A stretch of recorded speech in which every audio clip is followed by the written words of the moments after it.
Olá pessoal, vamos para mais um podcast Uniara. Lembrando que os vídeos estão disponíveis nas plataformas do Instagram, YouTube e Facebook. Hoje o podcast vai continuar a conversa, nosso bate-papo aqui com Fernando Galupo, historiador do Palmeiras. Fernando Galupo, prazer revê-lo novamente aqui na universidade. Prazer imenso recebê-lo aqui, as portas estão sempre abertas. Para mim, Alexandre e amigos da Uniara, é uma honra muito grande. A gente já teve uma conversa bastante produtiva no programa anterior a respeito do início, né, do Palestra Itália Palmeiras, contando as suas fases, e poder dar continuidade nesse próximo programa a respeito das questões históricas do clube, para mim é uma grande satisfação. Então, sou muito grato a essa oportunidade, essa dupla oportunidade de estarmos aqui na Uniara batendo esse papo, Alexandre. Então, fazendo um recorte aqui de onde nós paramos, né? Nós paramos na assinatura do acordo entre Palmeiras e Parmalat no ano de 1992. Nos conte um pouco desses bastidores aí, como é que foi a assinatura, quem propôs isso, porque me parece que é um divisor de águas, né? O Palmeiras sai de um processo mais amador do futebol para entrar num processo mais profissional. Como é que foi isso? O contexto da chegada da Parmalat ao Palmeiras, ele vem de um processo em que o clube tinha profundos problemas administrativos, uma grave crise financeira na vida do clube, você tinha uma política interna fragmentada, e isso se refletia num jejum de títulos ali beirando 16 anos da última grande conquista de importância para a instituição, que foi o Campeonato Paulista de 1976. Então você tinha ali todo um panorama adverso, sem muita perspectiva para que o clube pudesse sair daquela espiral negativa, podemos dizer assim. Então a solução encontrada por algumas pessoas do clube, liderada também na figura, né, de um grande São Carlense aqui, né, do Carlos Bernardo Faquina Nunes, junto com seus pares, que era o presidente à época e que depois foi sucedido pelo Mustafa Contursi nesse processo da chegada da multinacional, encontraram uma solução para que pudesse reverter esse processo, e o processo que foi escolhido foi justamente uma administração baseada numa cogestão ultraprofissional para a época, e que foi revolucionária, né? No primeiro momento, obviamente, sempre tem as desavenças, né? A não crença, podemos dizer assim, de que aquilo poderia se materializar, algo concreto e algo verdadeiro, né? Enfim, porque era uma coisa inédita. Então isso começou a ser articulado por um grupo de pessoas dentro do clube, isso ganhou corpo, ganhou a adesão de quase a totalidade, para não dizer a totalidade, do Conselho Deliberativo do clube, que recebe, né, da multinacional italiana Parmalat, através do seu grande líder, o Gianni Grisendi, né, que era o mantenedor das ações da multinacional, que já fazia investimentos esportivos, né, já tinha investimentos robustos na Fórmula 1, já tinha um investimento no Parma, né? No próprio Parma Calcio da Itália, que já começava a despontar como um time que vem de uma ascensão ali mediana, de um time regional, e começa a galgar até mesmo conquistas em nível europeu, e começa a expandir uma cultura de investimento esportivo também nas Américas, né? Então ele vai fazer um movimento muito parecido no Boca Juniors, no Peñarol, no Audax Italiano do Chile, quer dizer, então ele começa a fazer um grande aporte de investimento em alguns clubes estratégicos tradicionais que tinham alguma afinidade com a comunidade italiana, e que tinham também alguma questão administrativa, política e financeira a ser resolvida. Então, com esse perfil ligado às origens do clube e com esse modelo de já bem sucedido em outras plataformas que eles atuavam, ele foi implementado no Brasil de maneira pioneira, através da Parmalat, né, que teve o seu elo condutor, né, num casamento que no organograma previa uma gestão compartilhada. Então o presidente do clube, ele mantinha ali as suas as suas atividades legais à frente do clube, respondia pelo clube administrativamente, geria o dinheiro do clube, mas isso era partilhado com a empresa, com o gestor da empresa, que no caso, no primeiro momento, foi o José Carlos Brunoro, né, que era uma pessoa já ligada ao ambiente do esporte, foi um jogador de vôlei, foi jogador e treinador, muito bem sucedido, e que estava nessa transição, né, já era uma pessoa de confiança, porque ele também havia jogado na Itália, treinado na Itália, então ele era uma pessoa que foi um elo de confiança da Parmalat para implementar também toda essa, vamos dizer assim, essa inovação no ambiente do futebol sul-americano, e especificamente no futebol brasileiro através do Palmeiras.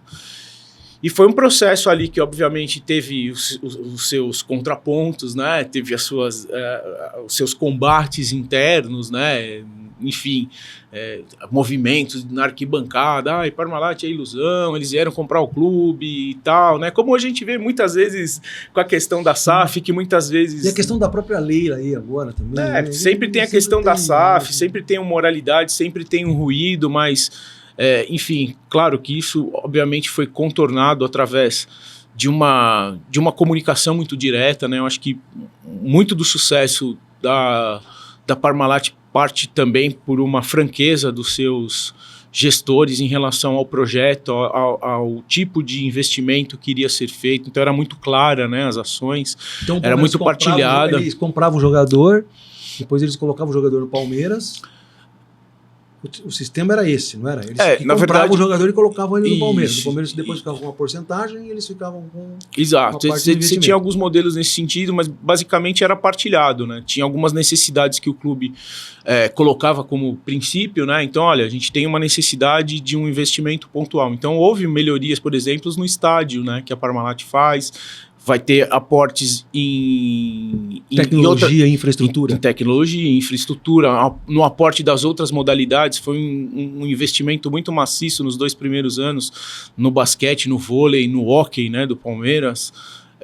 Enfim, teve um modelo que ele foi muito além daquilo que normalmente ficou mais publicizado, vamos dizer assim, foi mais visto para nós, torcedores do futebol propriamente dito. Porque não foi só no futebol, né? Não, teve outros claro, que com também certeza. se beneficiaram. Com certeza. Foi criado um gerente esportivo, né? Que aí é a figura do Brunoro, um gerente esportivo do clube. Então vamos pensar que hoje seria uma figura de um CEO, né? Então vamos pensar hierarquicamente. Você tinha o presidente do clube, que era o mandatário maior da instituição, então obviamente sempre o aval era dele, mas isso era partilhado de uma maneira racional com o CEO profissional que iria entender todo o organograma e a estrutura de necessidades da instituição nas suas minúcias, assim, nos seus verdadeiros detalhes. Então, foi uma grande evolução, assim, foi uma grande evolução mesmo de salto de qualidade da instituição como uma plataforma administrativa. Então, você passa a organizar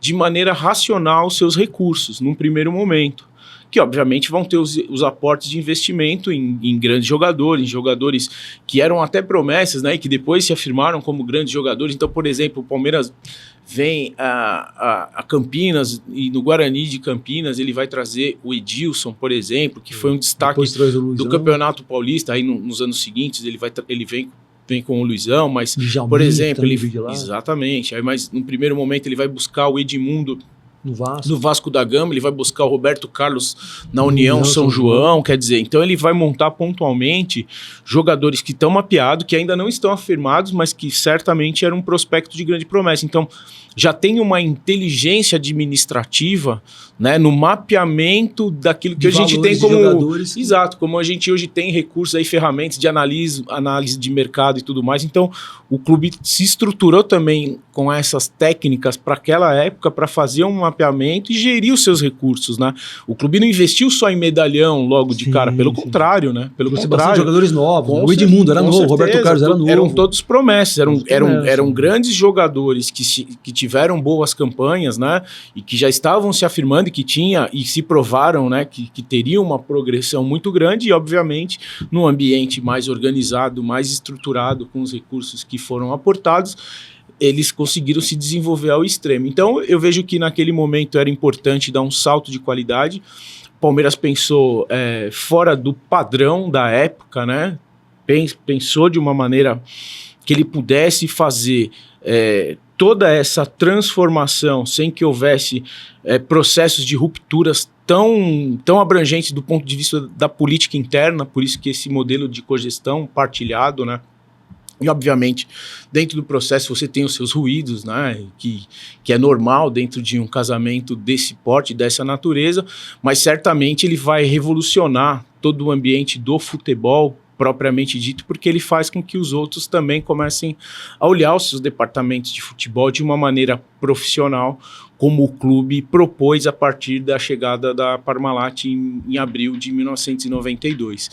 Então, a gente está falando de uma nova gestão, né, de valores aí colocados, de parcerias, de compra de jogadores. Como historiador, por que a base do Palmeiras não funcionava? Que assim, reza a lenda que o filho do diretor tal joga na base, aí o outro lá, politicagem, vai lá, coloca o filho dele para jogar, e aí você tinha mais indicações políticas do que mérito propriamente falado. É verdade isso ou isso é um mito colocado? Por que as categorias de base do Palmeiras não funcionavam? E o Palmeiras sempre teve que comprar jogadores. Hoje isso mudou nos últimos anos, isso mudou radicalmente. Mas por que isso era assim? Você tem uma explicação? Tenho. Eu vou discordar um pouco que as categorias de base do clube não funcionavam. Eu tô dizendo... Claro. Não, sim, mas eu vou trazer... Popular, sim, eu vou... Do Palmeirense.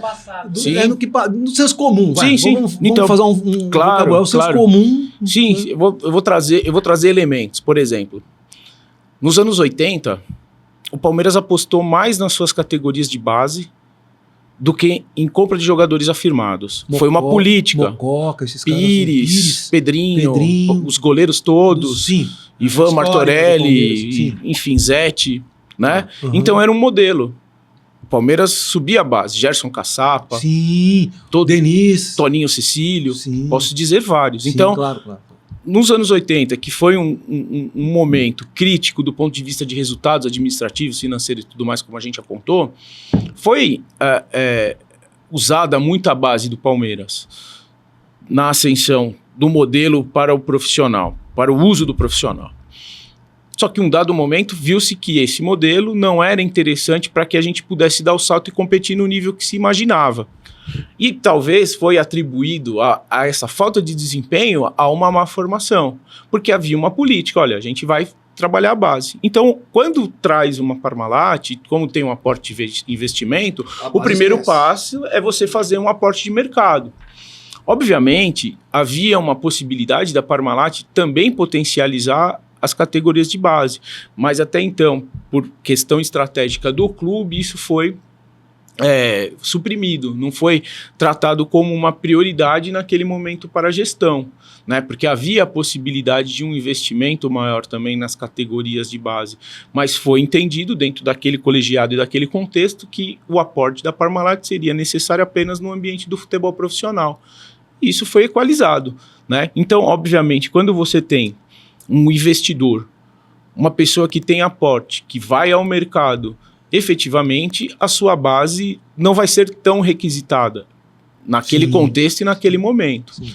Se eu te falar que no contexto histórico, no recorte histórico, grandes jogadores do Palmeiras nos anos 50, nos anos 40, nos anos 30 vieram das categorias de base e foi feita uma mescla com atletas já afirmados, que é o ideal, né? Sim. Que é o ideal para o equilíbrio ali, tanto financeiro, quanto desportivo, quanto de ascensão, quanto de visibilidade. A gente pode pegar diversos jogadores, Eduardo Lima, Canhotinho, Valdemar Filme, todos egressos, Mazola, todos egressos de categoria de base dos anos 40 aos anos 50. Nos anos 60 e 70, o Palmeiras vai buscar jogadores mais afirmados. Quando ele vai buscar uma promessa do Bangu, que é o Ademir da Guia, que era um aspirante já com vocação de profissional, mas é uma prospecção, né? Uma análise clínica. E quando vai pegar um jogador mais afirmado, como o Dudu, por exemplo, na Ferroviária, que já era um time mágico do interior. Quer dizer, então, são as formas que o clube encontrou. Também como o clube prospectou, por exemplo, a formação da segunda academia, né? Quando ele vai reformar aquele elenco que se inspira no final dos anos 60, ele vai buscar o quê? As principais promessas dos clubes que se destacaram no Campeonato Paulista, né? Então ele vai buscar o Luiz Pereira no São Bento, ele vai buscar o Chicão no São Bento, né? Ele vai buscar o lateral direito Neves, ele vai buscar... enfim, ele faz uma troca do Tupanzinho com o Zeca, né? Que estava no interior do futebol gaúcho, quer dizer... Então você tem uma série de movimentos de mapeamento. A história ela não está linear e conduzida assim, usar a base é o correto, e isso nós vamos usar e esse é um ponto de fé, ou não usá-la. Sim. É um método que determinada corrente de pensamento, de direção, determinado de futebol... contexto leva mais, exatamente, outro leva menos, é que nem né? hoje, se você pegar, por exemplo, se a gente trazer mais perto para a gente ficar mais ainda imerso nos exemplos. O atual, por exemplo, o atual investimento do Flamengo é em atletas consagrados e aporte imediato, e quase pouco se usa a base. É um método que eles encontraram. Sim. E nem por isso há uma crítica de formação na base do Flamengo. É a forma como se conduz. No caso do Palmeiras, é o processo completamente inverso, que você vê que nesse período em que o Palmeiras conquista de 2015 até 2014, quase uma década, os principais protagonistas da equipe, invariavelmente, são jogadores formados na casa. Então, Gabriel Jesus, o Endrick, agora o menino Estevão, quer dizer, então, são políticas e visões estratégicas de cada momento, de cada contexto. Que pode aumentar ou diminuir de acordo com a exatamente. E assim também, e aí se você pegar, por exemplo, aí a gente vai avançar na questão de formação, né? Talvez o clube não produzisse naquele momento, nos anos 90, atletas que poderiam servir ao time principal porque o nível a régua estava em cima. Mas foram atletas que serviram diversos outros clubes sendo formados. Por exemplo, um atacante que jogou aqui na Ferroviária, por exemplo, o Juari, que foi formado, ponta esquerda, um ótimo jogador, ele lembrava muito o Edilson na característica de jogo. Rodou, teve a sua rodagem, ele não conseguiu progrediu tanto que ele poderia evoluir no time de cima e serviu a muitos clubes do interior, o próprio atacante Magrão, que teve um sucesso no time principal e que depois vai fazer a sua carreira no Japão, depois vai se firmar no São Caetano. Quer dizer, você vai ter atletas nesse nível. Naquele time, por exemplo, um jogador extra classe que foge da régua e que vai servir e muito bem o time de cima é o próprio Tonhão, o Galeano, o Amaral, quer dizer, Marco, sim, são jogadores, o Sérgio, né, todos os goleiros de uma maneira geral, quer dizer, então você tem a utilização, é uma utilização partilhada, talvez você não tenha produzido um Endrick, um Gabriel Jesus, um Estevão naquele momento. E na frequência que a gente teve agora, né? Exato, mas o mercado te possibilitava, vamos pensar também num contexto de país, que era um contexto onde a sua moeda ela tinha força e valência para que você pudesse reter os seus talentos, em primeiro lugar, né? Então você competia de igual do ponto de vista financeiro com todo o mercado, você conseguia proteger, o dólar era mais ou menos 1 para 1, né? Que era o mercado, você não tinha um mercado tão expandido, restrito, você conseguia ter uma reserva de mercado e você ainda conseguia trazer jogadores, por exemplo, como o Palmeiras foi buscar o Mazinho, por exemplo, um jogador afirmado, né, de fora do país, quando ele vai repatriar, por exemplo, Cafu e Antônio Carlos, né, o próprio zagueiro Kleber, que vem do futebol espanhol. Então, quer dizer, você tem também um contexto de mercado que faz com que você poderia ter um lastro maior de investir em jogadores mais consagrados e usar menos a base.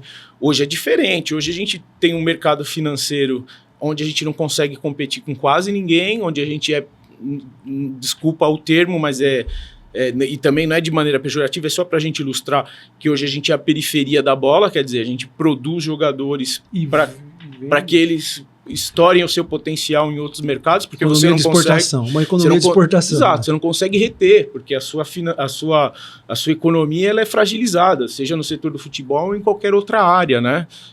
Enfim, então você tem os contextos da sua época, né? Por exemplo, com um jogador, quando você forma o Mazzola, que a gente discutiu no último programa, né? O Mazzola, com a venda dele, você montou a primeira academia, praticamente, quer dizer, então era um contexto. Não contei, você montou uma joia aqui, com ela eu consegui, porque o mercado me oferecia a oportunidade de repatriar e de reter talentos que eu concorria só com os meus vizinhos aqui, e olhe lá. Né? Hoje, por exemplo, o Palmeiras, quando ele prospecta um jogador ele concorre com seus adversários tradicionais e com o universo, né? Um dos seus adversários são todos hoje, né? Desde o mercado árabe, do mercado europeu, do mercado norte-americano, com o euro, com a libra, com o dólar, quer dizer, então toda época tem o seu contexto. Então eu acredito que assim, sempre quando fica no imaginário do torcedor, né? E a base não funcionava numa época assim. Não, ela funcionava, ela produziu o que ela tinha que produzir dentro de um contexto, numa época em que você tinha mais assertividade em contratações de jogadores mais prontos, então você não tinha como errar, né? Então você não tinha como errar, né? E produzia jogadores que acabam servindo outras praças. Pegando um gancho nessa sua fala, nós tivemos em 93 Vanderlei Luxemburgo. Gênio. Né? Gênio. E aí, o que você me diz dele? Para mim, de todos, eu trabalhei... Porque era um cara que ele gostava de usar a base. Sim. Então ele subia jogadores. Ele gostava e gosta do talento, né? O Luxemburgo, para mim, de todos que eu trabalhei, vi trabalhar, cada um tem as suas qualidades gigantes, mas para mim ele é um dos que mais entende de futebol. Entende de futebol. Mesmo? É mesmo. Essa figura, eu Por que você asseguro diz isso? categoricamente. Entendimento do jogo, a rapidez de ter que fazer uma mudança, a adaptação de um jogador, a qualidade dele poder evoluir um atleta, de ter que mudar uma posição de um atleta, dele ter que mudar um contexto tático num momento muito rápido, num momento adverso. Muitas vezes o treinador tem a leitura, mas talvez ele não tenha o time dentro de um contexto dos 90 minutos. Dentro do contexto do jogo, o Luxemburgo mudava tática e a qualidade do jogador aonde ele queria. Então ele tinha um conhecimento tático, e tem um conhecimento tático, para mim, que é um dos mais bacanas e mais importantes do que eu vi em loco com todos os trabalhos que eu vi. Obviamente você tem outro, por exemplo, o Filipão, muito bom taticamente, então, e na motivação. Porque ele pegou uma extensão da Parmalat, claro, mas pro final ele pegou. Claro, cada um vai ter o seu atributo. Eu estou falando do ponto de vista da estratégia do jogo, de leitura do adversário, de leitura do material humano do que ele tinha, da forma como ele poderia construir a vitória perante o seu adversário, a liderança pelos seus jogadores, né? O Luxemburgo, dos maiores, né? E estava no auge da carreira, muito à frente, e também com muito recurso, né? Com muito recurso técnico, com muita bagagem, né? Ele vai trazer essa introdução da informática, né, da tecnologia para dentro do futebol brasileiro, de fato, né? Ele vai revolucionar também nisso. Ele não fica parado apenas na qualidade. Ele começou a usar computadores ali na beira do campo, do gramado. Com mais assiduidade, né? Ele vai dar essa abertura, ele vai quebrar certos tabus, né? Você tem isso já acontecendo, mas de maneira empírica, de maneira muito sutil. Ele vai escancarar, ele vai trazer isso. Falou, eu quero agregar valor, eu quero agregar conhecimento. Ele vai valorizar a figura, por exemplo, da psicologia no futebol. Não só da tecnologia ferramenta, né? Mas ele vai, né, trazer a figura de proa da psicóloga, da importância dela para dentro do ambiente do futebol. Enfim, e ele, conhecedor de bola, rápido. E assim, o que sempre me chamou e destacou na questão do Luxemburgo é sempre a rapidez dele, não ter medo de ousar e de mudar rápido, de fazer ajustes ou de improvisar ajustes, ou de olhar qualidades num atleta que muitas vezes é de uma posição como formação e ousá-lo a se adaptar em outras frentes e esse atleta se desenvolver, né? Então o Luxemburgo certamente é um dos técnicos mais completos nesse viés, assim, e ele estava num momento auge, mágico, né? Também, né? E aí me parece que ele sai e logo na sequência vem o Felipão para assumir o Palmeiras nessa era Parmalat. A gente vai ter uns hiatos, né? Valdir Espinosa, Carlos Alberto Silva. Mas ele foi em 95, aquele período do Mancuso. Exatamente. Mas foi um período meio nebuloso ali, um momento de transição, né? Momento de transição, que é normal, né? Que é normal. Você tem ali uma entre-safra, você tinha, por exemplo, o time de 95 era um time muito bem credenciado, né? Mas era um time que foi formado em cima do Edmundo, né? Era um time diferente do time de 93, 94, que eram você tinha diversas opções ali, era um time com Rivaldo, Mazinhozinho.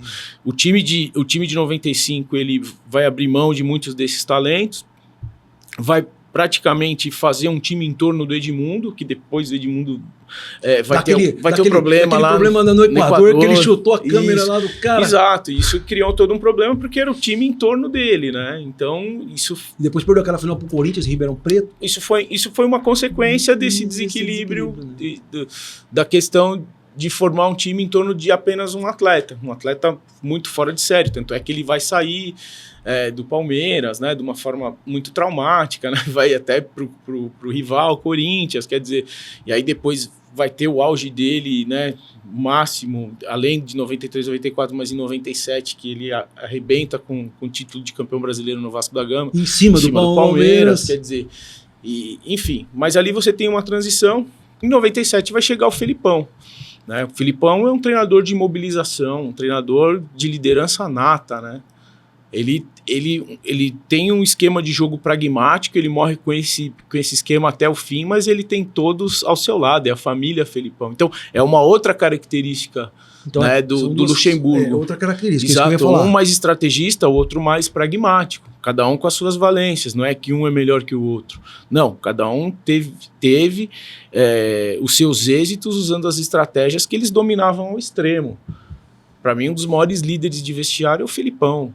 Isso sem dúvida alguma, assim, líder não só de vestiário, de ambiente. Do ponto de vista de historiador, assim, o que o Felipão representa para o Palmeiras? O Felipão representa uma essência daquele palmeirismo do imigrante italiano, né, sanguíneo, do grande líder, do paizão, né, que sabia defender as nossas cores, sabia afagar, sabia brigar, né, ele num derby mágico contra o maior rival, ele ganha uma classificação mágica na Libertadores, dá uma banana para os Gaviões da Fiel.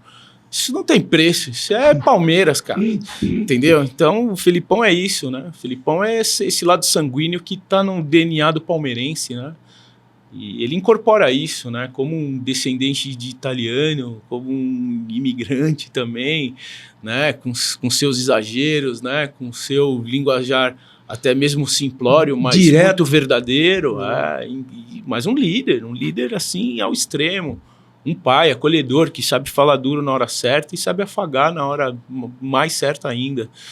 Então, ter vivido em loco, ter conhecido, obviamente, como historiador, estudado mais a fundo, mas ter a possibilidade de ter convivido com essas figuras, eu te falo que é mágico. Eu consigo analisar a qualidade de cada um deles, né? Cada um deles, eles vão ter um pertencimento importante, tal qual são idolatrados, né, pelos torcedores. Você está falando de idolatria, voltando um pouquinho aqui. Sim. Em 1996, o Palmeiras montou um dos times mais mágicos que eu, pessoalmente, particularmente, vi jogar. Por que aquele time durou tão pouco? Talvez pela qualidade que tinha?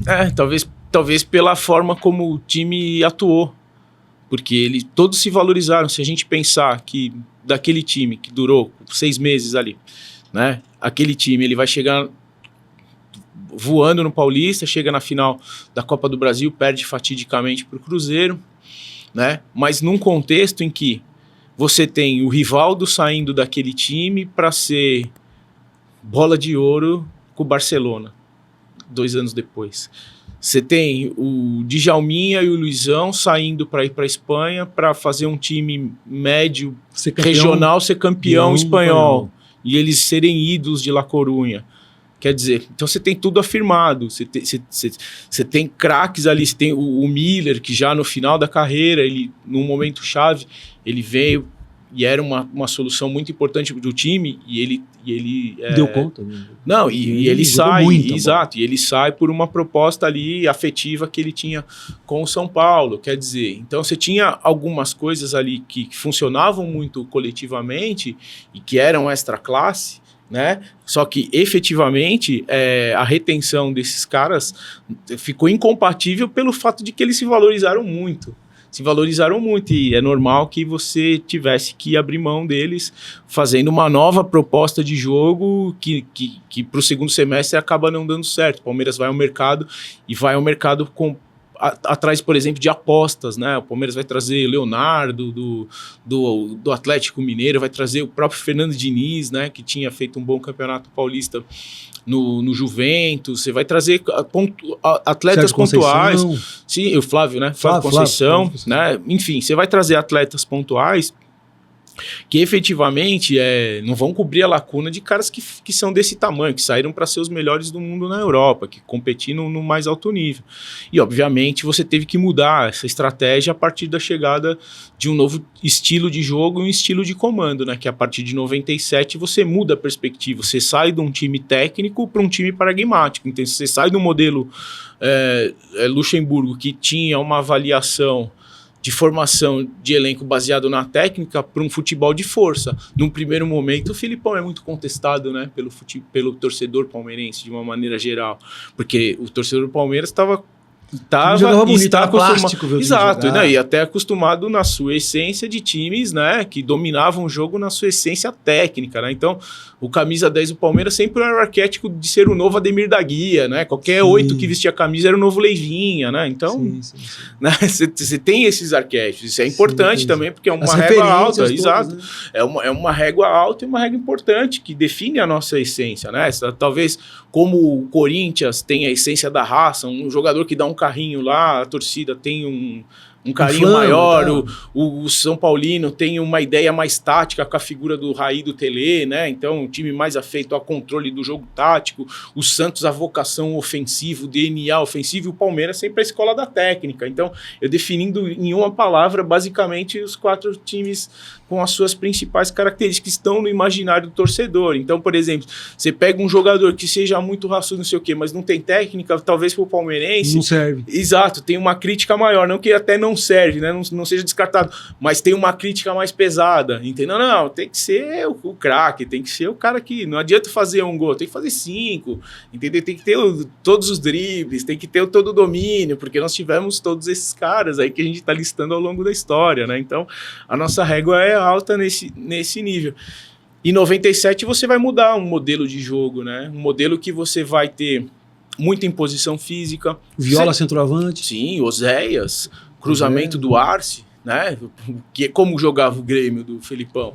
Cruzamento do Arce pro Jardel. Correria do Paulo Nunes. Ele fez mais ou menos a mesma coisa. Exatamente. Vai mudar as peças. Como na outra passagem dele, ele vai ter o Assunção no Betinho. Sim, no Betinho, igualzinho. Entendeu? Uhum. Então, um jogo pragmático, mais físico, mais planejado e que dá certo também. Né? Que é o último campeão do mundo com a seleção brasileira. Ele tinha um modelo de jogo. O nosso modelo é aqui, obviamente, com muito mais talentos na mão. Né? Mas, basicamente, ele jogava sempre por essa bola. Sempre por essa bola. Um time de imposição, um time fechado. Time muito organizado, né? Tanto é que o Galeano, que era contestado pelo torcedor, era o líder e faixa do Felipão. Sim. Entendeu? Foi até quando encerrou a carreira, foi o auxiliar técnico dele, né? Foi a pessoa mais de confiança do Felipão na segunda passagem, quer dizer, até pela liderança ali, né? Então, são esses aspectos, né, que a gente tem com a chegada do Felipão e que vai trazer resultados mágicos, então, né, para aquela geração. O Felipão até 99. Sem dúvida. Né, foi campeão da Libertadores, 2000. E sai no meio de 2000. No meio de 2000, e aí começa um divisor de águas. Existe o rompimento da Parmalat. Como é que foi o rompimento da Parmalat com o Palmeiras e o começo de uma nova era? Porque logo em 2001, 2002, tivemos um rebaixamento para a Série B. Sem dúvida. Como é que foi essa transição entre a Parmalat e um novo momento vivido pelo Palmeiras? A Parmalat, ela representou uma década de sonho, né, para o torcedor. Principalmente para o Palmeiras vencedor, exato, e principalmente para uma geração que é chamada, né, a nossa geração, né, que é conhecida como os filhos da fila, né? Então, a gente amargou ali aquelas derrotas do Ida para 15 de Jaú, para Internacional de Limeira, para o Guarani, disputando para a própria Ferroviária, disputando Série B do Brasileiro, perdendo para a Napolina, para Nápoles, lá em quer dizer, então, né, a gente sempre de Jaime Boni, criou aquele trauma, exatamente. Darinta, meu Deus, enfim, né? Exato. Jaime Boni, Darinta. É. Exato, e uma série, né, de percalços aí que a gente viveu, então a gente ficou com aquele trauma, né? Então a Parmalat, ela é um divisor de sonho, né, na nossa vida. É um arquétipo que a gente tem bonito da gente conhecer o melhor do Palmeiras, como as outras gerações conheceram com as academias, com os times fantásticos do Palestra dos anos 40, dos anos 30, dos anos 20, quer dizer, então cada geração tem ali o seu pertencimento. E aquele momento da saída da Parmalat, eu entendo que a Parmalat, ela dentro de um processo de 10 anos, né, que ela fica com o clube, ela fica restrita a ser um mantenedor da folha de pagamento do departamento de futebol. Então restringiu a atuação dela, né? Ela foi restringindo a atuação dela. E o clube, naquele momento, não estava preparado para a saída do modelo de organização que a Parmalat tinha implementado no futebol. Então, você retorna, né? Ao amadorismo. Exatamente, porque efetivamente você não deixa nenhum legado do ponto de vista assim, olha, organizacional, processos, a parte administrativa. Quer dizer, a Parmalat, num dado momento, principalmente num período do seu ocaso ali no fim, ela passa a ser um mantenedor da folha de pagamento, basicamente, né? Então o clube volta para um patamar que ele havia se encontrado, não teve um legado, não teve uma estrutura que desse suporte àquilo que foi construído nos 10 anos. Exatamente. E não digo foram a toque de caixa. E não digo nenhuma estrutura física, né? Não é nenhuma crítica, nada, é uma constatação. É uma estrutura de processos mesmo. Olha, a condução assertiva é por aqui. Mas você tocou num assunto importante. Onde entra nessa história o Serafim? O Serafim é gigante, né, na nossa história. Como todos os outros. Como é o nome dele mesmo? Não, Mustafa Contursi. Mustafa Contursi. Sim. Era esse o nome. Tá. Me perdi. O Serafim foi presidente do conselho, vice-presidente, gigante, diretor de futebol da Parmalat. Qual é a responsabilidade nisso que você está dizendo do Mustafa Contursi? Quer dizer, que na verdade ele pegou todo o processo da Parmalat, ele ficou todo esse tempo na presidência, né? Sim, 12 anos. 12 anos. E por que ele tem responsabilidade nesse processo? Claro, tem ônus e bônus. E onde ele se encaixa nisso tudo? Como todos os gestores de qualquer agremiação que seja do Palmeiras, todos têm ônus e bônus, né? Ninguém é perfeito, tem uma margem de acerto, uma margem de erro, né? É normal, isso é normal. E aqui não tem nenhum juízo de valor, é uma pessoa que a gente respeita porque, querendo ou não, é um dos presidentes que nesse período de 12 anos vai ser reconhecido na história do clube como um dos 3 mais vitoriosos da história da Sociedade Esportiva Palmeiras. Então, quanto a isso, a gente tem que ter nosso respeito e a nossa reverência, mas efetivamente, talvez o processo de transição, né, desse processo da saída da Parmalat para um novo modelo, pecou para que fizesse com que o Palmeiras não tivesse uma queda livre, né? Vamos dizer assim, uma pane seca quando acontece numa catástrofe aérea, por exemplo. Foi o que aconteceu. Você tinha um super avião, né? E numa pane seca, por uma questão ali de vamos dizer assim, de leitura, né, dos cenários que estavam acontecendo ao seu redor, o clube ficou a pé e isso custou um custo muito caro esportivamente e administrativamente, que foi a primeira queda em 2002.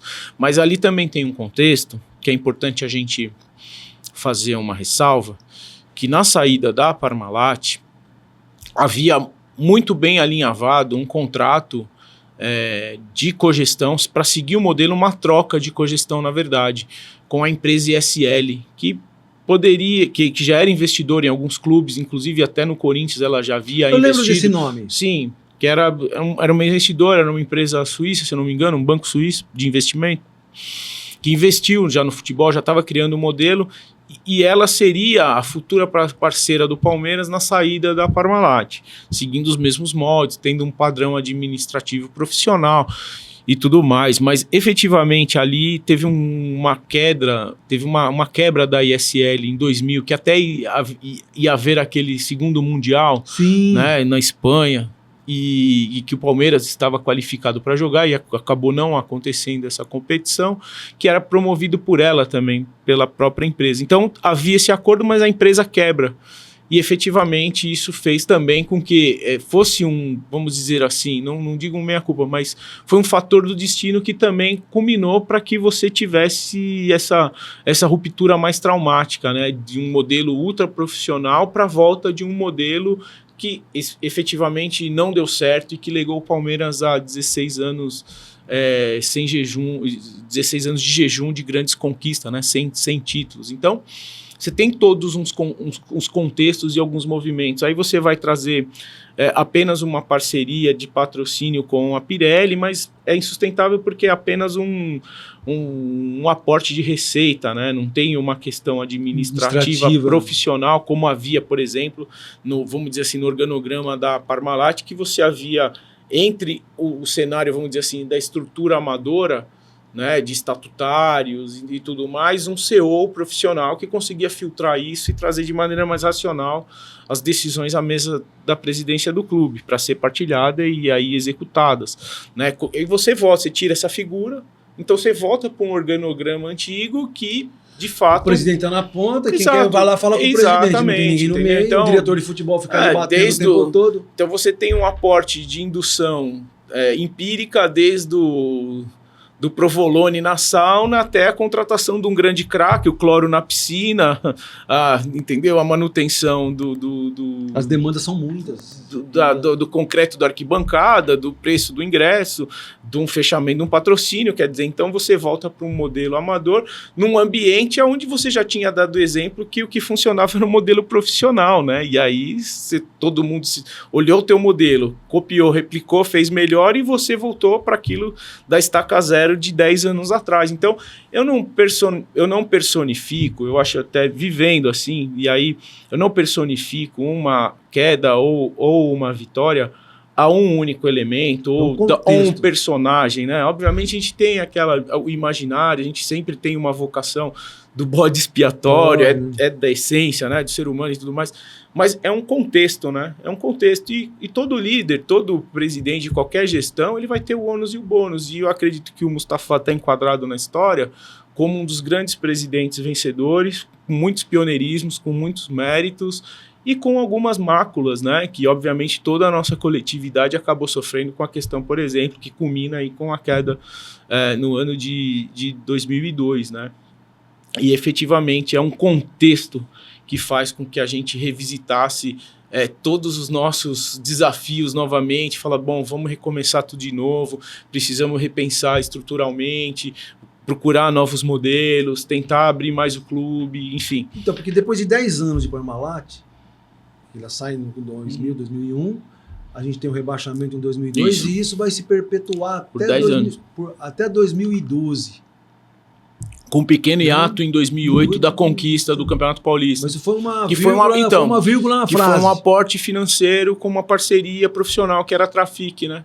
Que faz um aporte de 6 meses ali da contratação, obviamente, do Luxemburgo de novo, né? Vai fazer um time competitivo que vai trazer Diego Souza, vai trazer o Valdívia, vai trazer o Henrique, o Alex Mineiro, quer dizer, então você vai montar uma estrutura pontual, assim, no profissionais, caras, né, mas pontualmente, é um hiato, eles fazem aquele investimento, tanto é que no segundo semestre ele é descontinuado, né? Você perde o Valdívia novamente, que ele vai para o futebol da Suíça, você perde o Alex Mineiro, você tem um outro desmonte, você vende o Henrique para fora, né, para o Barcelona, então novamente você tem, e aí você não se prepara profissionalmente para manter aquele nível que lhe foi entregue, né? Então, você semestre. Falou de fora da curva de 2008, mas esse fora da curva também veio em 2009. Sim, foi uma continuidade, né? Foi uma continuidade, vamos dizer assim, um ajuste de rota ali do que aconteceu no segundo semestre. Houve, né, uma prospecção de mercado, você trouxe o Keirson, lembra que era uma grande promessa, um atacante, você trouxe com eles jogadores mais afirmados, você trouxe de volta o Roque Júnior, você trouxe o Edmilson, né, que da seleção brasileira, para compor ali o miolo de zaga para dar mais uma sustentação de experiência. Você trouxe o Cleiton Xavier, você trouxe o Pierre, quer dizer, você montou... Mas você, nesse contexto, depois traz o Muricy e aí... mas veja... O Muricy é um bode expiatório no Palmeiras? Não, pelo contrário, ele tem o seu valor, mas a questão ali, eu entendo, assim, analisando, é que o Muricy vinha de um método de trabalho, né, que efetivamente ele tentou replicar no Palmeiras e não deu certo. Não deu certo porque talvez o que funcionou do Muricy do São Paulo e nas outras experiências que ele teve ao longo da carreira dele, em uma carreira brilhante e vencedora, talvez naquele momento do Palmeiras não tinha acolhida para que aquilo se desenvolvesse na sua plenitude, entendeu? Não era um momento correto, talvez se simplificasse mais as questões, né? Se fosse uma situação mais simples, talvez teria mais êxito. Por quê? Como que funcionou aquele time? Com um comando mais simples, do Jorginho. E isso não é um demérito ou um mérito, né? Aquele grupo funcionava... Exato, aquele grupo funcionava com um comando mais simples, né? Talvez os métodos utilizados através da introdução do Muricy no comando do futebol ainda não era o momento para aquele grupo que estava... encaminhando para uma grande conquista, né? Então ali eu acho que faltou um ajuste de rota e de expectativa também, né? Talvez tivéssemos mais profissionais, assim, na acepção máxima da palavra. Talvez, né? Porque até o processo de gestão, né? Porque, por exemplo, teve uma briga num jogo contra o Grêmio. Mas já era o caso, né? E o Maurício, né? Isso aí já foi... Mas aí já era, vamos dizer assim, era o caso, né? Você estava vendo o campeonato escapar, todo mundo já à flor da pele. Mas eu vejo como fator, sincero e honestamente, são fatores do futebol. Vamos pegar o exemplo recente do Botafogo, de 2023, né? Quem podia imaginar que ele ia perder 16 pontos seguidos com o campeonato na mão e da forma como perdeu, numa virada saindo por 3 gols de diferença, com um pênalti ao seu favor, numa virada completamente inesperada. É o futebol. É o futebol. Né? E se você vai desqualificar um processo de trabalho ou um profissional? Não é assim, né? A gente pode ter isso no nosso íntimo de torcedor da emoção, que a gente conversou da emoção da razão, mas a nossa responsabilidade quando a gente faz uma leitura profissional, a gente tem que ter esse cuidado, né? Que são N fatores, e basicamente esse mesmo grupo ele vai dar uma resposta no ano seguinte e conquista um título, né? Que foi o Botafogo também. E aquele time, efetivamente, era um time que tinha totais condições, né? Você vai ainda agregar um outro jogador importante que é o Wagner Love no processo, né? Que era um 9 rompedor ali que poderia fazer o certo. Quer dizer, tecnicamente você trouxe um melhor 9 que você tinha no mercado e o melhor técnico para qualificar o elenco. Isso na prática, na teoria. Exato, e na prática não deu liga, né? Não deu liga porque talvez aquele grupo funcionasse de uma maneira mais simples. Precisava de menos menos brilho do que foi colocado. É como um artista, né? Ele pode errar a mão e ele precisava de um traço mais fino e de repente ele faz um traço mais... Então a gente está falando de um período aqui, que é esse período mais nebuloso, assim, da história do Palmeiras, né? Nesse meio tempo, nós tivemos a assinatura do contrato para fazer a Allianz Arena. Como é que surgiu isso? Allianz Arena não... Allianz Parque. O Allianz Parque. Isso. Como é que surgiu isso? Porque tinha aquele presidente da época, como que era o nome dele? O economista... Luiz Gonzaga Beluso. Né? Isso. Como é que foi uma mobilização. Porque no meio de um time ruim, no meio da situação lá caótica que estava, o Palmeiras politicamente uma agitação. Uma agitação, aparece esse acordo. Como é que foi isso? É da mesma forma que o Beluso também ajuda no processo da chegada da Parmalat em 92. Quer dizer, no meio de uma turbulência, né? Do caos. É isso. Alguém ou um grupo de trabalho traz uma perspectiva de que mais racional. Exatamente. E que pudesse projetar o clube a um futuro assertivo, né? Como a gente vê que é completamente assertivo o modelo do Allianz Parque, que é também tentado a ser replicado por outros clubes no Brasil como um case de sucesso. Mas naquele contexto, a gente tem que voltar um pouquinho antes do Beluso, porque o processo ele vai começar com o presidente Afonso de la Mônica, com uma sessão diária, né? Então o primeiro processo é a sessão diária e depois, com a sessão diária, há toda a mobilização de buscar os parceiros e aí sim começar um processo de reforma, né, que a gente diz, né? Hoje a gente sabe que é um grande estádio, um outro estádio, né? Mas efetivamente o termo correto é um termo de reforma, porque cerca de 1/3, toda a curva norte ali, onde é o Gol Norte, onde ficam as torcidas organizadas do clube, o antigo estádio ainda está preservado por baixo, né? Então toda aquela curva é preservada, né? Outros 3/4 do antigo estádio eles caem, né? Mas essa curva ela permanece. Então, nesse processo de reforma, você vai ter ali as primeiras mobilizações políticas dentro do Conselho e nas reuniões setoriais com a sessão diária através do Afonso de la Mônica, e aí toma um impulso, de fato, para a execução de início da obra, de botar o antigo no chão e começar a subir o novo estádio, o novo equipamento esportivo do clube, através da gestão do presidente Beluso, né?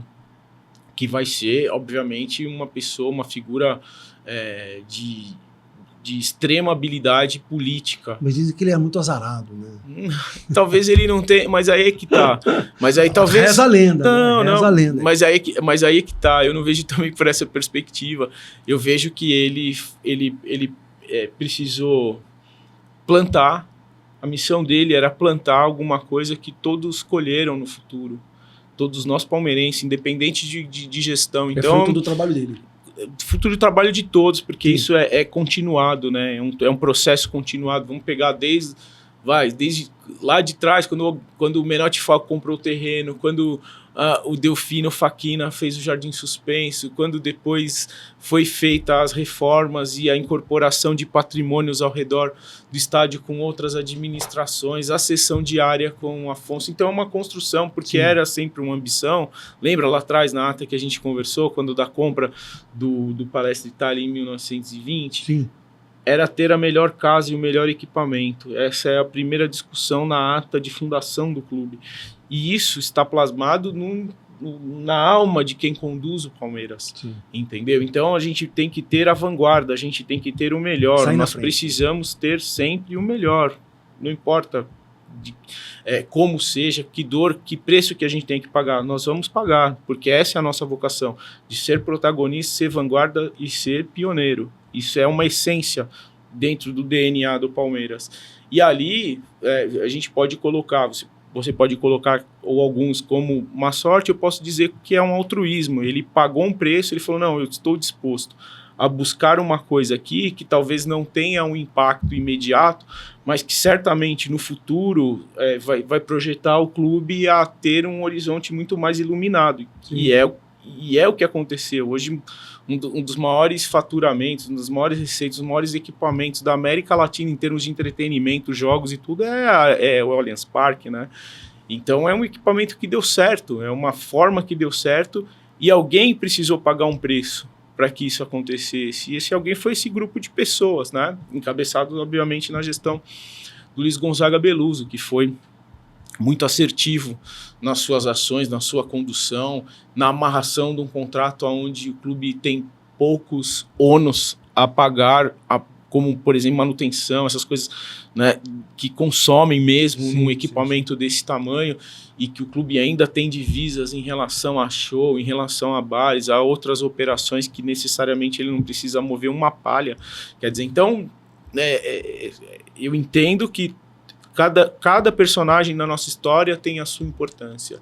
E cada um deixa um legado, cada um deixa um aprendizado com as suas valências positivas e com valências negativas, porque isso é inerente do ser humano, né? Como teve outros historiadores no meu cargo lá no clube, que têm as suas formas de explicar essa história, que podem ser mais próximas de alguns e mais distantes de outros. E eu também, com a minha forma de trazer alguma coisa com qualidade e também com erros, né? Com desacertos. Sim.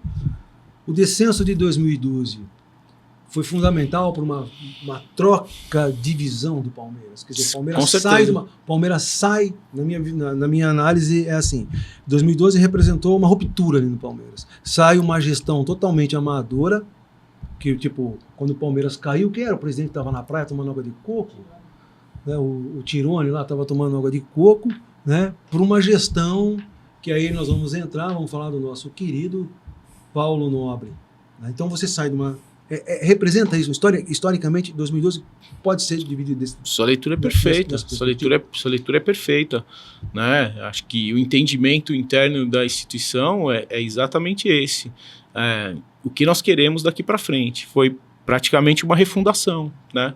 De princípios. O Palmeiras se refunda. Não, refunda princípios, né? Refunda princípios. De amadorismo para profissional, é que eu não defino o amador e o profissional, assim, tão radicalmente. Eu acho que tem que ter um híbrido, eu acho que você não precisa ter esses processos de rupturas. Tem profissionais também que quebram empresas, né? Sim. Então, tem amador que é muito competente e que faz com uma vocação, assim, tremenda. Então, eu convivi com os dois lados e convivo com esses dois polos e tenho o maior respeito, tanto pelos amadores quanto os profissionais. O importante é você fazer com competência. Esse é o ponto. O ponto-chave é esse, né? E acho que o debate ali daquele grupo de pessoas naquele momento, quando houve a segunda queda, era justamente entender, olha, o contexto do futebol é esse, é um contexto ultra competitivo, e aonde a gente quer se enquadrar, e o que a gente precisa fazer, e quais são os nossos desafios para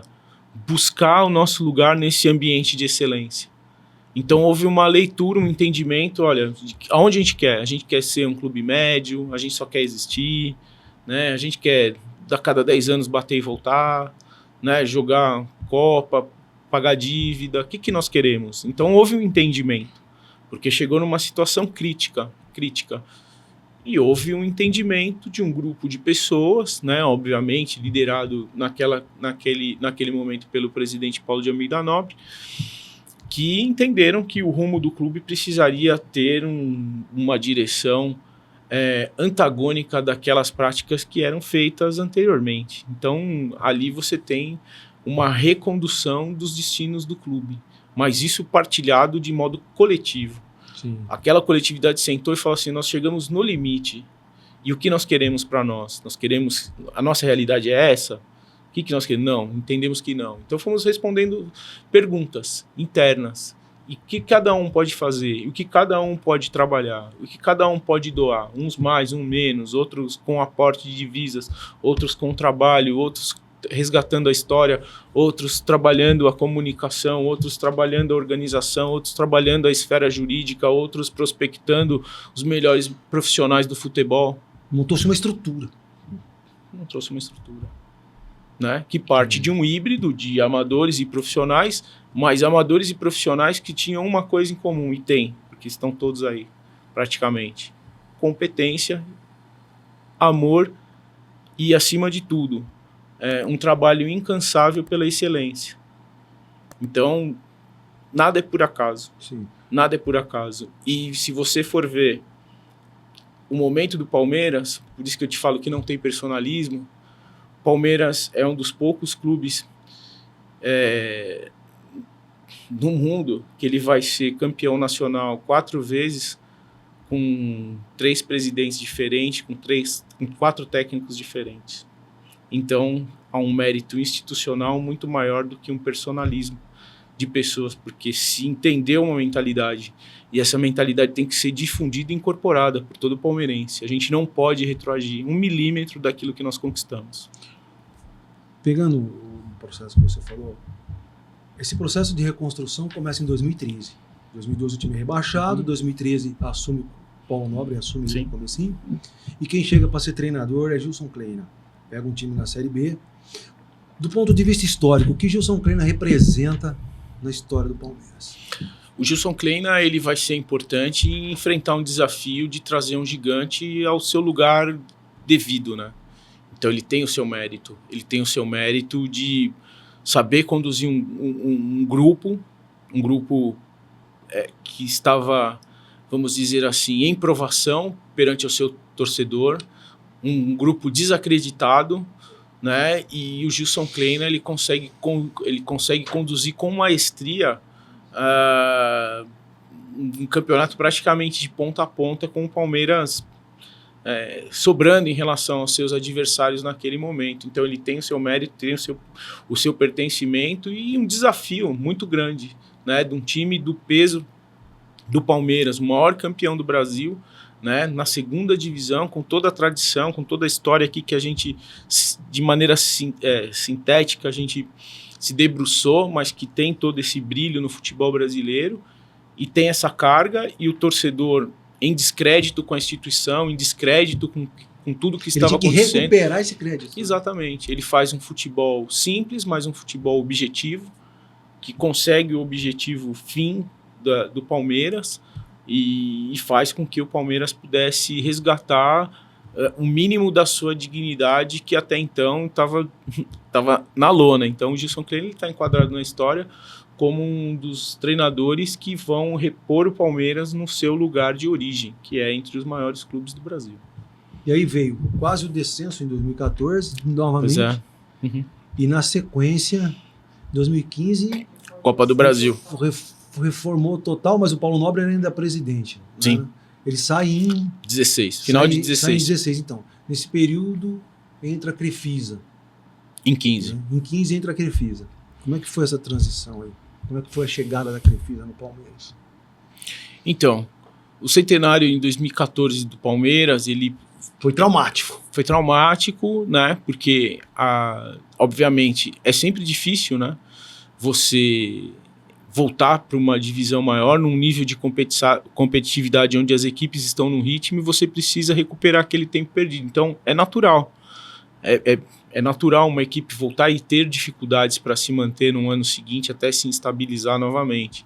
E houve a necessidade de fazer novos aportes a partir de 2015. Aí vai ter a chegada, por exemplo, do Dudu, né, que vai ser uma coisa inesperada, né, perante a toda a concorrência que existia, um jogador que despontava com um jogador acima da média e se provou ser.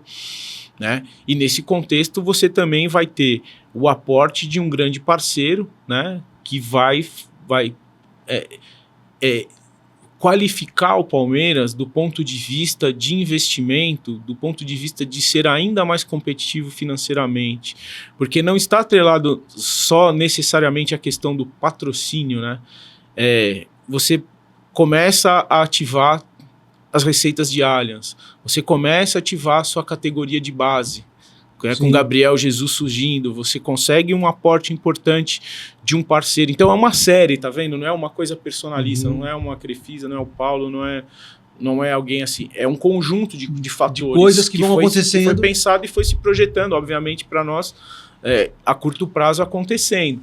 Então você tem todo um cenário positivo, você entrando numa espiral positiva, você melhorando as suas receitas, você melhorando os seus parceiros, você qualificando cada vez mais o seu elenco, quer dizer, então você... E mais do que isso, você também dá tecnologia ao processo de construção do clube, isso, né? Não, aí e não você só... tem CT, aí você exatamente, tem você está mexendo... recuperação de jogadores, setores ali diferenciados. Você tá mexendo em diversas áreas. Ao mesmo tempo que você entregou o Allianz, você começou a finalizar toda a estrutura do que é hoje o Centro de Excelência, que é uma nave espacial, assim, um negócio fora do normal. Dos padrões das Américas aqui sobra bastante. E até de fora, com os relatos que a gente tem de alguns atletas e outros profissionais que vêm nos visitar. Então, isso é um orgulho muito grande, porque não só a questão da estrutura física, mas a estrutura humana, né? Porque quem está por trás disso, você pode ter a melhor tecnologia aqui, mas se você também, como figura humana, não saber conduzir aqui esses processos, não adianta nada você ter a sua melhor tecnologia. Então, você foi se qualificando em todos os níveis, em material humano, em estrutura física, em aportes importantes de receita, em equacionamento das suas dívidas, quer dizer, em diversas frentes. Lá atrás, lembra? Quando caiu em 2012, que sentou aquele grupo de trabalho e falou, rapaziada, quem é o melhor do jurídico? Eu quero o melhor do jurídico. Quem é o melhor do administrativo? Eu quero o melhor do administrativo.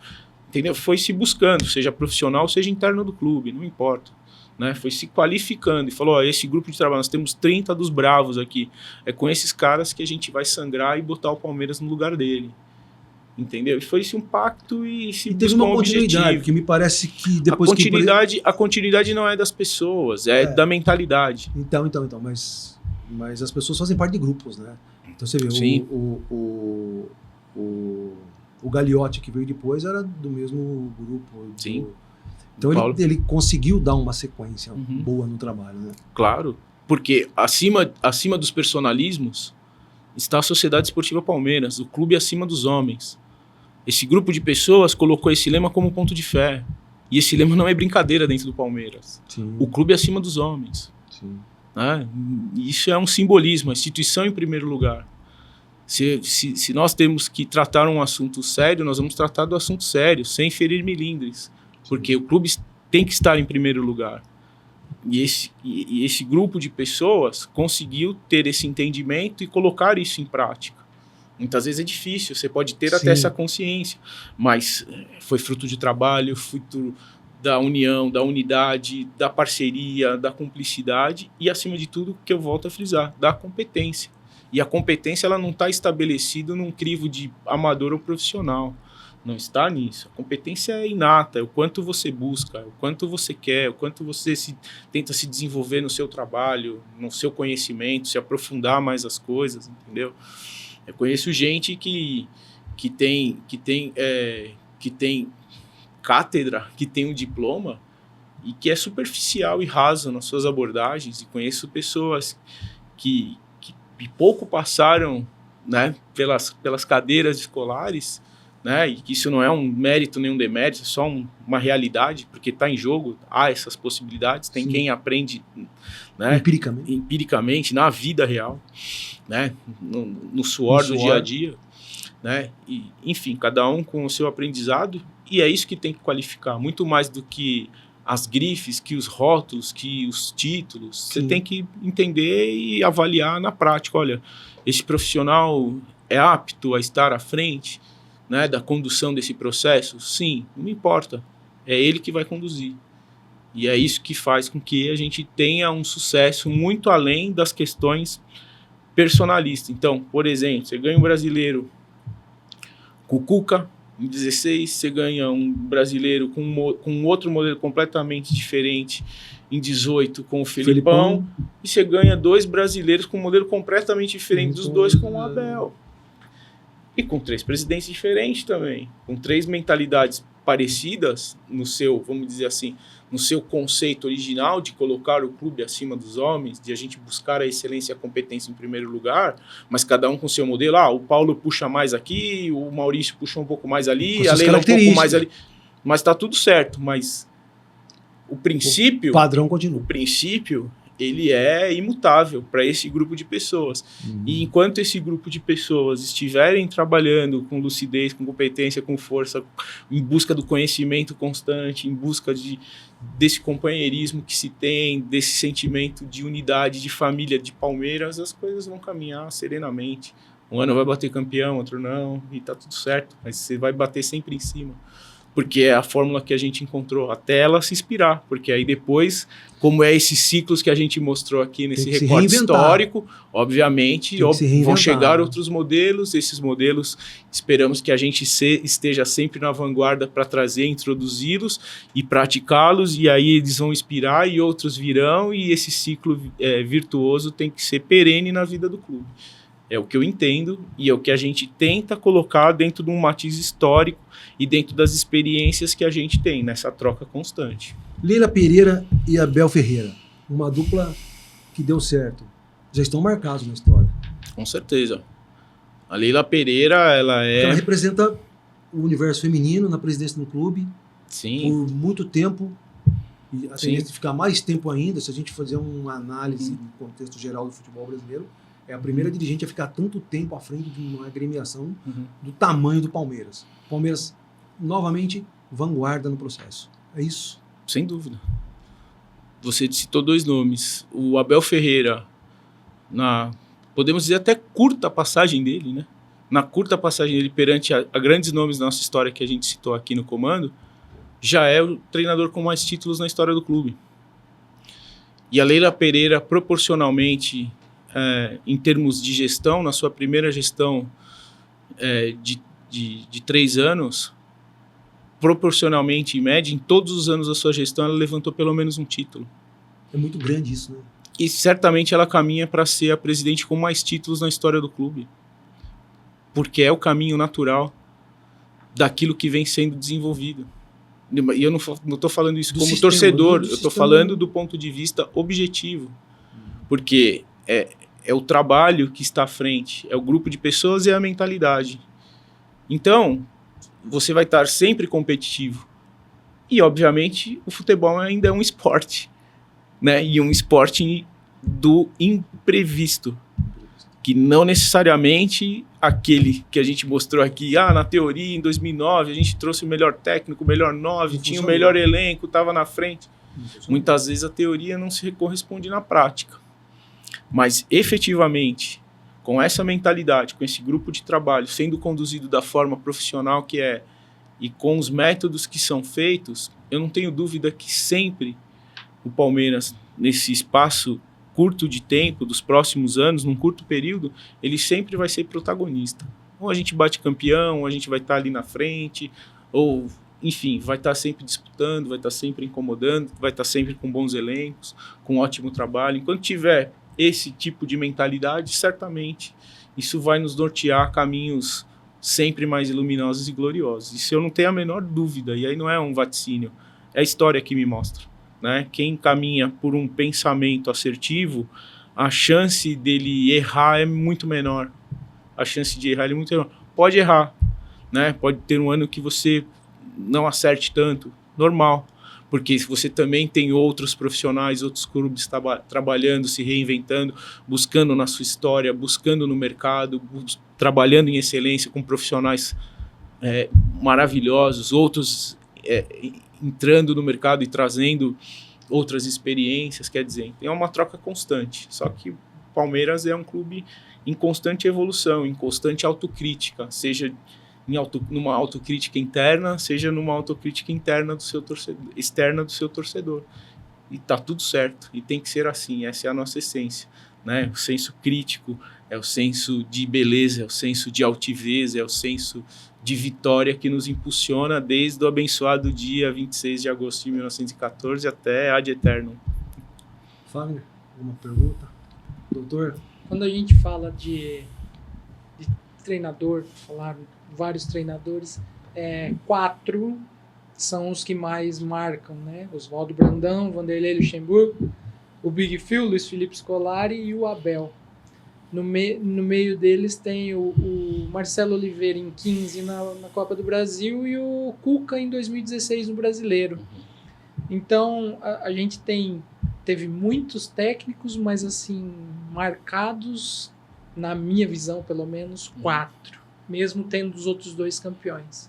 Não sei se eu estou certo, mas eu vejo desse jeito. Não, Fagner, sua ponderação é muito lúcida. Você faz um recorte perfeito, né? Esses 4 aí estão entre os maiores, né? Posso citar outros mais lá do passado, que também aí é a minha vocação, que é a minha obrigação vir aqui trazer. Ventura Cambon foi sempre o primeiro imediato, né? Ele era estrangeiro, né? Era uruguaio, né? Ele veio aqui, né? Ele veio aqui com o Peñarol Universitário, né? Em Araraquara, que era um time combinado formado de uruguaios que fez excursões aqui por São Paulo e pelas Américas, né? E depois ele veio a se fixar como jogador do próprio Palestra Itália, e fixando como jogador, automaticamente no encerramento da carreira ele assume as atividades como treinador. E foi o eterno interino. Então, se pensar dos anos 30 até os anos 50, ele foi o eterno interino daquilo que a gente tem como a visão, tem que ter uma comissão fixa. Bom, a gente já tinha, né? Lá nos anos 30 a gente já tinha um personagem como esse. Então, sempre que havia uma transição, você tinha o Cambon ali sempre pronto para ajudar, e era um grande, profundo conhecedor, reconhecido na Federação Uruguaia de Treinadores, um trabalho do Ariel Longo, um grande amigo pesquisador dos técnicos uruguaios no mundo, mas um trabalho de excelência na federação. A gente troca muita informação e a gente conversou bastante sobre a figura do Ventura Cambon. Ele é um dos caras, dos treinadores mais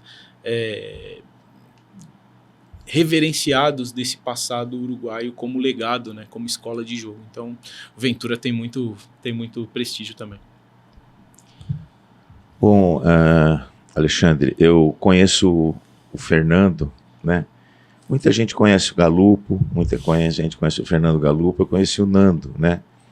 há 20 e poucos anos atrás, e acompanhei ele durante toda essa trajetória dele de entrega, de doação ao Palmeiras, vocês não fazem ideia o quanto ele entrega da vida dele, pessoal, para o Palmeiras, o quanto ele, para ser esse cientista, historiador que ele é do Palmeiras, o que isso representou para ele, para o sacrifício pessoal dele. A gente que é aqui de Araraquara sabe que a história do Palmeiras, na grande opinião dos araraquarenses, é dividido em antes e depois do ano de 64, quando o Dudu foi para lá. E eu acho que a vinda do Galupo agora para cá divide agora a nossa história do ponto de vista de história do futebol e antes e depois a presença dele. Eu queria te agradecer, como palmeirense, eu sinto um puta orgulho de saber que o meu time tem um historiador como você e como amigo, saber que a gente pode contar sempre com você e você com a gente. Muitas vezes as pessoas falam para mim, o Palmeiras não tem isso, o Palmeiras não tem aquilo. A gente vai responder a partir de agora. Mas o Palmeiras tem o Fernando Galupo. Você é o equivalente a uma contratação que nenhum outro time tem. Muito obrigado por Deus ter mandado você pra gente, tá? E essa aula que nós assistimos de Palmeiras aqui, isso foi uma aula, né? Obrigado pela presença. Imagina, que é isso. O Dr. Marcelo quis que eu me emocionasse aqui, eu me segurei muito. Agradeço todas as palavras.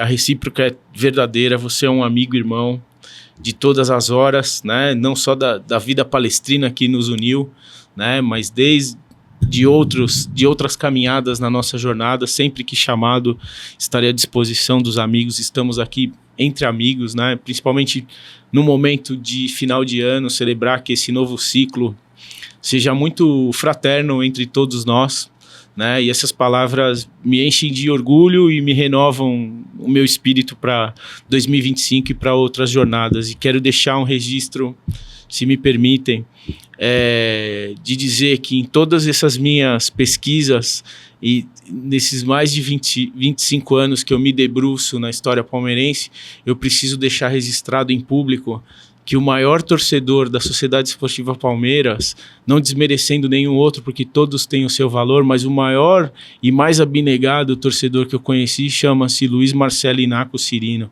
um homem generoso, que não cabe no peito que ele carrega do lado esquerdo. Então, uma pessoa que ajuda muita gente de maneira filantrópica, e eu tenho um grande orgulho de tê-lo como um grande irmão e um grande palestrino.